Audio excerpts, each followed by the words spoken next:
मित्रांनो, तुम्ही आता हे बघताय ना, हा आहे कडबा. हा कडबा शेतकरी ज्वारी काढल्यानंतर हे ज्या पेंड्या बांधून ह्या ट्रॅक्टरमध्ये रचून हा विक्रीला नेला जातो. साधारणतः काय रेट आहे होता आता? 3000 रुपये. 3000 रुपये शेकडा. म्हणजे एक पेंडी साधारणतः 30 रुपयाला 30 रुपयाला एक पेंडी पडते. तुम्ही म्हणता ना दुधाचे दर का वाढवले, तर शेतकऱ्याला हे खूप कष्ट करावं लागतं. 3000 रुपये शेकड्याप्रमाणे हा कडबा विकायला जातो आणि शेतकरी विकत घेतो आणि तो जनावरांना घालून ते दूध तुमच्यापर्यंत चांगल्या फॅटचं पोचतं. हॅट्स ऑफ शेतकरी. म्हणजे खरंच शेतकऱ्याचं जीवन काय असतं ना, का कष्ट चाललं आहे. सकाळपासून हा ट्रेलर भरायचा चालला आहे मस्तपैकी.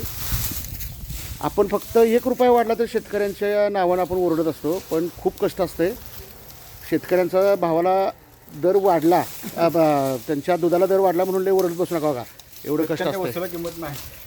काय म्हटला इकडे काय शेतकऱ्याच्या वस्तूला किंमत आहे का सांगा. नाही आपण मिळवून द्यायची हे सगळ्या सोशल मीडियाच्या मार्फत. आणि मालक बघा इकडे निवांत आहेत, आहे का? ते खुश आहेत आता.